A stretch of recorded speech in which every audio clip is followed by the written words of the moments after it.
जय हिंद दोस्तों। स्वागत है आप लोगों का मेरे चैनल पे। जो लोग नए आए हो प्लीज आप लोग सब्सक्राइब कर लोगे, जिससे आप लोगों को लेटेस्ट अपडेट और नोटिफिकेशन मिलती रहेगी। आज हम लोग बात करने वाले हैं आईटीआई से रिलेटेड जो इसका सिलेबस है। सिलेबस के बारे में हम लोग बात करेंगे एक एक कर कर। ठीक है, अगर आप लोग इलेक्ट्रिशियन ट्रेड है तो इलेक्ट्रिशियन ट्रेड के बारे में बात करेंगे। अगर कुछ विद्यार्थी जो फीटर ट्रेड से होंगे तो फ्यूचर ट्रेड के बारे में बात करेंगे। तो इसलिए आप लोग चैनल को सब्सक्राइब करके रख लेना, जिससे आप लोगों को लेटेस्ट अपडेट नोटिफिकेशन सारी चीजें मिलती रहेगी। और इस पर हम लोग क्लास भी करने की कोशिश करेंगे और जो भी क्लासेस हो सकेंगे हम लोग करने की कोशिश करेंगे। अगर आप लोगों को आईटीआई से जुड़ी किसी भी चीज की इंक्वायरी लेनी है या जानकारी लेनी है तो आप हमें व्हाट्सअप कर सकते हैं। मैं आपको व्हाट्सअप नंबर प्रोवाइड कर रहा हूँ, तो इस नंबर पर सिर्फ और सिर्फ आप लोग व्हाट्सअप करिएगा। अगर आप व्हाट्सअप नंबर लिखना चाहें तो आप लिख सकते हैं, आपके सामने स्क्रीन पे दिख रहा होगा। तो ये हमारा व्हाट्सएप नंबर है, आप इस पे व्हाट्सएप कर सकते हैं। नंबर आप देख रहे होंगे 8271822880। ये हमारा व्हाट्सएप नंबर है। इस तरह का आपको जानकारी चाहिए आप लोग हमें व्हाट्सएप करिए, आपकी बातों को हम लोग सुनेंगे और उसका हल करने की कोशिश करेंगे। वहीं अगर आप लोग कॉल करना चाह रहे हैं तो आप हमें इस नंबर पर कॉल कर सकते हैं। आपके सामने स्क्रीन पर नंबर दिख रहा होगा 9931688851। तो इस नंबर पर आप कॉल कर सकते हैं और व्हाट्सएप के लिए मैंने आपको वो नंबर दे दिया है, तो आप दोनों नंबर आप यूज कर सकते हैं। चलिए वीडियो में आगे बढ़ते हैं। अगर हम लोग बात करते हैं सिलेबस के बारे में तो आपको पता होगा आपका जो इलेक्ट्रिशियन का कोर्स है ये 2 साल का कोर्स है। ठीक है, इसके बारे में आपको इतनी तो जानकारी होगी। ये 2 साल का कोर्स है और आप 10th के बाद इसे कर सकते हैं या फिर 12 के बाद भी करना चाहे तो आप कर सकते हैं। मैं फिलहाल बात कर रहा हूँ इलेक्ट्रिशियन ट्रेड का, तो आप चीज़ों को समझिएगा। और मैं फीटर ट्रेड के बारे में भी बात करूंगा, तो जो भी जानकारी होगी मैं सारी जानकारी देने की कोशिश करूंगा। इसलिए मैं बोल रहा हूँ आप लोग चैनल को सब्सक्राइब करके जरूर रखिएगा। तो हम लोग आगे बढ़ते हैं। तो इलेक्ट्रिशियन ट्रेड के बारे में हम लोग बात करते हैं। सबसे पहले मैं आपको बता दूं, अगर आप लोग इलेक्ट्रिशियन ट्रेड से आईटीआई करना चाह रहे हैं तो आपको 2 साल का ये कोर्स है। ठीक है, और फीटर ट्रेड से भी करना चाहेंगे तो फीटर ट्रेड में भी 2 साल का ही ये कोर्स है। तो दोनों 2 साल का कोर्स है। इसके बारे में आपको इतनी जानकारी होनी चाहिए।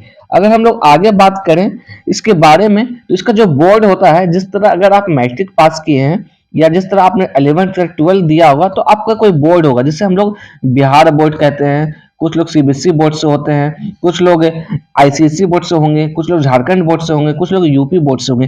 तो बिहार बोर्ड से अगर आप पढ़ रहे हैं तो बिहार बोर्ड मैट्रिक में कहते हैं हम लोग। 12 किए होंगे तो बिहार बोर्ड ही कहेंगे। उसी तरह आईटीआई का भी एक बोर्ड होता है, तो हम लोग उस बोर्ड के बारे में चर्चा करेंगे थोड़ा। तो आईटीआई का जो बोर्ड होता है उसे हम लोग कहते हैं एनसीवीटी। तो आप लोग को मालूम होगा ये चीज। एनसीवीटी एक और होता है जिसे हम लोग कहते हैं एससीवीटी। ठीक है, अगर हम लोग एनसीवीटी की बात करें तो इसका फुल फॉर्म होता है national council for vocational training. National council for vocational training ये होता है। ठीक है, तो ये इसका फुल फॉर्म हो गया एनसीवीटी का। अगर वही हम लोग बात करें एससीवीटी का तो एससीवीटी का फुल फॉर्म होता है स्टेट काउंसिल वोकेशनल ट्रेनिंग। मैं आपको लिख देता हूं स्पष्ट रूप से ताकि आप लोगों को समझने में किसी भी तरह का दिक्कत ना हो। आपको पूरी फुल फॉर्म लिख देता हूं बढ़िया से, जिससे आप लोगों को किसी भी तरह का कंफ्यूजन ना हो। मैं थोड़ा मार्कर को छोटा करके लिखने की कोशिश करूंगा आपको, ताकि आप स्क्रीन पे इसे बढ़िया से देख सकेंगे। तो मैं बात करूं पहले एनसीवीटी बोर्ड की, तो जिसे हम लोग एनसीवीटी कहते हैं ये दिल्ली से होता है। ये एससीवीटी जो हो गया ये हमारा राज्य सरकार का हो गया। तो एनसीवीटी का फुल फॉर्म होता है नेशनल, NATIONAL, नेशनल। ठीक है, council council for vocational vocational training. इतनी चीजें क्लियर हो गई। तो एनसीपीटी का फुल फॉर्म होता है national council for vocational training. ठीक उसी प्रकार से एससीबीटी का फुल फॉर्म होता है, नेशनल की जगह पर यहां पर सिर्फ स्टेट कर लेना है आपको। तो यानी कि इसका फुल फॉर्म होता है state council for vocational training. तो एससीबीटी का फुल फॉर्म हो गया स्टेट काउंसिल वोकेशनल ट्रेनिंग और एनसीबीटी का फुल फॉर्म हो गया national council for vocational training. जो आपको सर्टिफिकेट जो इशू होती है, जो भी आप अगर पास आउट हो जाइएगा 2 साल के बाद, तो ये सर्टिफिकेट एनसीबीटी की तरफ से मिलेगी या फिर एससीबीटी की तरफ से मिलेगी। जिस बोर्ड से आपका आईटीआई कॉलेज मान्यता प्राप्त होगा उसी कॉलेज से आपको सर्टिफिकेट मिलेगी। मान लीजिए आपका कॉलेज एनसीबीटी से मान्यता प्राप्त प्राप्त होगा तो आपका सर्टिफिकेट जो होगा वो एनसीवीटी का होगा। अगर आपका कॉलेज एससीवीटी से मान्यता प्राप्त होगा तो आपको एससीवीटी का सर्टिफिकेट मिलेगा।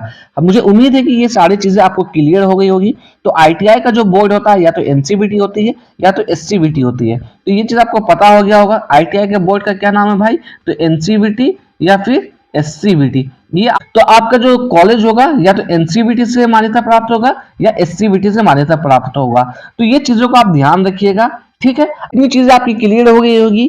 आपका जो कॉलेज होगा या तो एनसीवीटी से मान्यता प्राप्त होगा या फिर एससीवीटी से मान्यता प्राप्त होगा। अब जब कभी भी जाए आईटीआई में एडमिशन लेने के लिए, आप ये चीज को जरूर चेक करें कि आपका कॉलेज एनसीवीटी से मान्यता प्राप्त है या एससीवीटी से मान्यता प्राप्त है, ठीक है।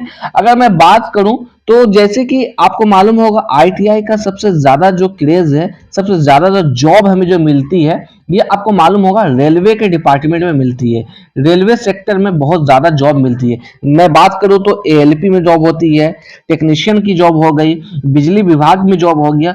इन सभी जगह पर जो भी आईटीआई की मांग होती है वो हमारा 2 साल का मांग होता है, क्योंकि आईटीआई में कुछ ट्रेड ऐसे भी हैं जो कि 1 साल के ट्रेड होते हैं, 1 साल के होते हैं। अगर मैं एग्जाम्पल की बात करूं तो कारपेंटर हो गया, ठीक है, ये एक ट्रेड होता है जो कि 1 साल का होता है। तो इसलिए आप जब भी आईटीआई करें तो कम से कम 2 साल वाला ट्रेड जरूर से जरूर चूज करें, क्योंकि रेलवे वगैरह में जो भी वैकेंसी आती है, एलपी में जो वैकेंसी आती है, उसमें 2 सालों का आईटीआई मांगता है, ठीक है। तो ये चीज आपको क्लियर होनी चाहिए। अगर मैं 1 साल की बात करूं तो 1 साल में हमारा मैकेनिक डीजल भी आता है।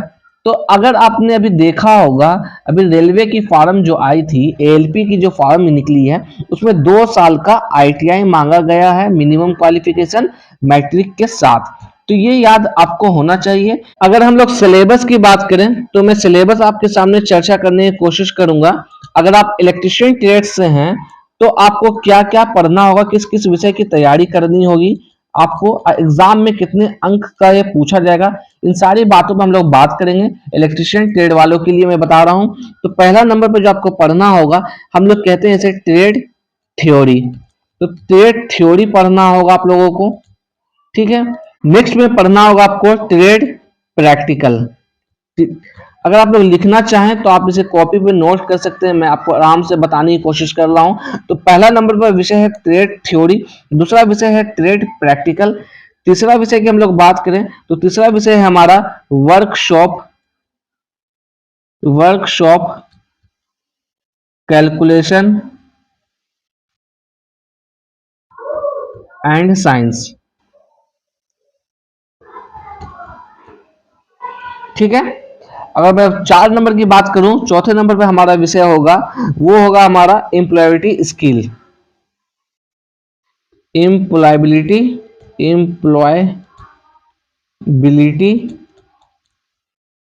स्किल। अब 5 नंबर पे जो हमें पढ़ना है वो है हमारा इंजीनियरिंग ड्राइंग। अगर आप लोग लिखना चाहें तो मैं बार बार बोल रहा हूं, आप लिख सकते हैं, ये एन है, ठीक है, इंजीनियरिंग ड्राइंग। तो मैं आपको दिखा देता हूं कौन कौन सा विषय आप लोगों को पढ़ना है। विषय है आपका ट्रेड थ्योरी, सेकंड नंबर पे जो है वो ट्रेड प्रैक्टिकल है, थर्ड नंबर पे वर्कशॉप कैलकुलेशन, CUL है, ये LATION, कैलकुलेशन एंड साइंस। ये 3 विषय इधर हो गया और कुछ विषय इधर भी हमारे हैं। एक है हमारा एम्प्लॉयबिलिटी स्किल और एक है इंजीनियरिंग ड्राइंग। आपको किसी भी तरह की दिक्कत है तो आप हमें व्हाट्सएप कर सकते हैं, मैं आपको व्हाट्सएप नंबर दे दिया हूं। अगर आपको फिर से व्हाट्सएप नंबर लेना चाहते हैं तो मैं आपके सामने व्हाट्सएप नंबर लिख दे रहा हूं, मैं आपको व्हाट्सएप पर सॉल्यूशन देने की कोशिश करूंगा। या हो सके तो आप मुझे कमेंट बॉक्स में कमेंट करिए। इसके लिए आप मेरे चैनल को प्लीज सब्सक्राइब करके रखिएगा। ये हमारा व्हाट्सएप नंबर है, तो आप इस पर व्हाट्सएप कर सकते हैं। हम इसे सॉल्यूशन करने की कोशिश करेंगे। किसी भी तरह का जो दिक्कत होगा हम इसे आपको सॉल्व करने की कोशिश करेंगे। और या फिर किसी भी तरह का इंक्वायरी चाहिए तो आप हमें इस नंबर पर व्हाट्सएप कर सकते हैं। मुझे उम्मीद है कि आप लोगों को ये सिलेबस समझ में आ गया होगा। जो हमारा सिलेबस है ये इलेक्ट्रिशियन ट्रेड वाले के लिए है, ये इलेक्ट्रिशियन ट्रेड के स्टूडेंट के लिए, जो भी इलेक्ट्रिकल से आईटीआई कर रहे हैं उनके लिए है। तो पहला जो है हमारा विषय ट्रेड थ्योरी है, आप लोग लिख सकते हैं तो लिख ले कॉपी में। दूसरा विषय है हमारा ट्रेड प्रैक्टिकल है, तीसरा विषय है वर्कशॉप कैलकुलेशन एंड साइंस। में बार बार रिपीट कर रहा हूं, वर्कशॉप कैलकुलेशन एंड साइंस। अगर हम लोग बात करें नेक्स्ट तो आपके सामने है एम्प्लॉयबिलिटी स्किल है, एम्प्लॉयबिलिटी स्किल आपके सामने यहाँ पर नाम दिख रहा होगा। अब 5वां नंबर पर जो विषय है हमारा इंजीनियरिंग ड्राइंग। अब मैंने ये आपको व्हाट्सएप नंबर भी दे दिया। तो ये हमने बात कर ली इलेक्ट्रिशियन वालों के लिए। अगर मैं वही बात करूँ फिटर वालों के लिए, तो मैं आपको इसी चीज को दिखाने की कोशिश करूंगा। तो ये जो सिलेबस है सेम सिलेबस फिटर वाले के लिए होती है। बस यहाँ पर दिक्कत क्या होता है, ये जो ट्रेड थ्योरी पढ़ना होता है, यहाँ पे बस आपको ट्रेड फिटर पढ़ना होगा, बाकी ट्रेड फिटर की बुक पढ़नी होगी। और ये जो थ्योरी है ये इलेक्ट्रिशियन वाले को इलेक्ट्रिशियन थ्योरी पढ़नी होगी और फिटर वाले को फिटर की थ्योरी पढ़नी होगी। बाकी सारा विषय सेम रहता है, इसके लिए आपको परेशान नहीं होना है। तो इलेक्ट्रिशियन वाले के लिए सिर्फ थ्योरी जो होगी वो इलेक्ट्रिशियन की होगी और फिटर वाले की जो थ्योरी होगी वो फिटर की बुक से होगी। तो जो उम्मीद लगता है कि सिलेबस आपका क्लियर हो गया होगा।